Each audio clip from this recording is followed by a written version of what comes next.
Welcome to మనా news, the fastest regional news. ఇది కూటమి ప్రభుత్వం కాదు, పేదల బ్రతుకులను కూల్చే ప్రభుత్వమని మాజీ డిప్యూటీ సీఎం పిడికి రాజన్న దొర అన్నారు. పార్వతీపురం మన్యం జిల్లాలో జరిగిన సర్కారు ఆసుపత్రిని ప్రైవేటీకరణ చేయొద్దని వైసీపీ శ్రేణులతో నిరసన చేశారు. ఈ కార్యక్రమంలో మాజీ డిప్యూటీ సీఎం రాజన్న దొర పాల్గొన్నారు. చెలో మెడికల్ కాలేజీ నిరసన కార్యక్రమంలో భాగంగా పార్వతీపురంలో జరిగిన వైసీపీ పాలనలో ఏర్పాటు చేసిన మెడికల్ కళాశాలలను ప్రైవేటీకరించాలన్న కూటమి ప్రభుత్వం నిర్ణయాన్ని వ్యతిరేకిస్తూ పార్వతీపురం మన్యం జిల్లా కేంద్రంలో తలపెట్టిన చెలో మెడికల్ కాలేజ్ నిరసన కార్యక్రమంలో రాజన్న దొర మాట్లాడారు.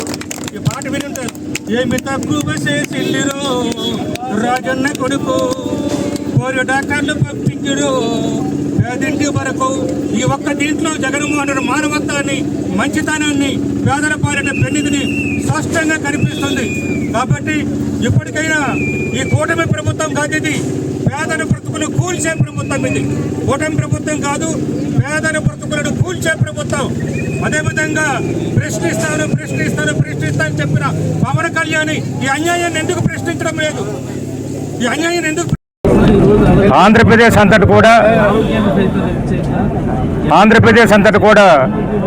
17 మెడికల్ కాలేజీల్లో ధర్నాలు, నిరసనలు కార్యక్రమం విద్యార్థులు, దళితులు, గిరిజనులు, మేధావులు, అనేక సంఘాలు కలిసి కార్యక్రమం చేస్తున్నాం.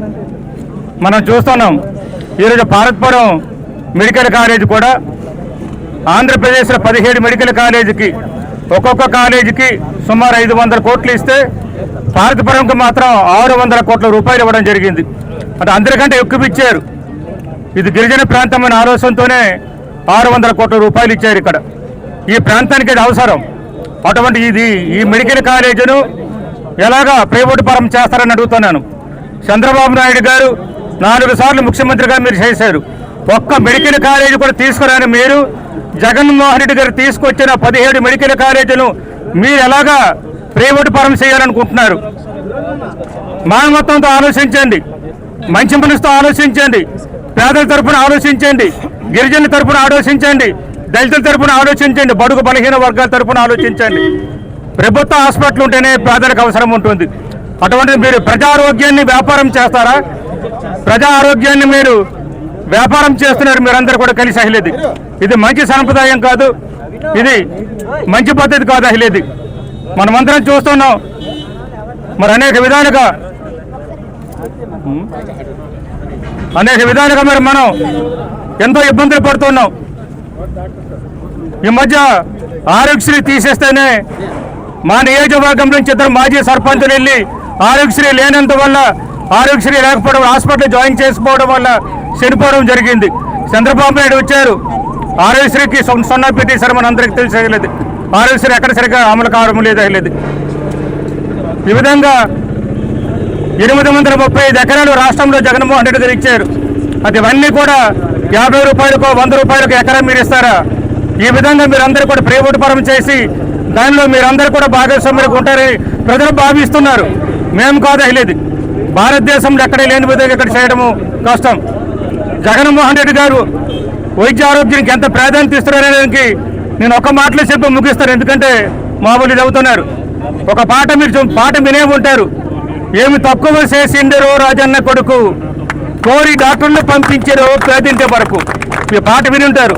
ఏమి తక్కువ చేసిండరో రాజన్న కొడుకు, కోరి డాక్టర్లు పంపించారో పేదింటి వరకు.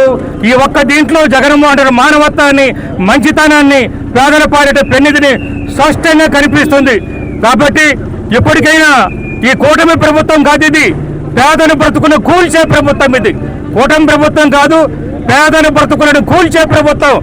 అదేవిధంగా ప్రశ్నిస్తాను చెప్పిన పవన్ కళ్యాణ్ ఈ అన్యాయాన్ని ఎందుకు ప్రశ్నించడం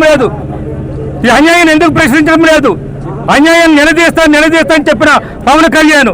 అలాగే జగన్మోహన్ రెడ్డి గారేమో ఆ రోజు ఆయన సెల్ఫ్ ఫైనాన్స్ 35 సీట్లు, అదేవిధంగా ఎన్ఆర్ఐ కోటకి 15 సీట్లు ఇస్తే మీరు అమ్ముకుంటున్నారు. మేమిస్తే 100 సీట్లు కూడా కన్నిమరెడ్డి కోటకి ఇస్తామని చెప్పారు. మరి 100 సీట్లు కూడా ఈరోజు మీరు టెండర్ పెట్టబోతున్నారే. మరి ఎందుకు ఈ కన్వీనర్ కోట గురించి మీరు ఆ రోజు మాట్లాడారు.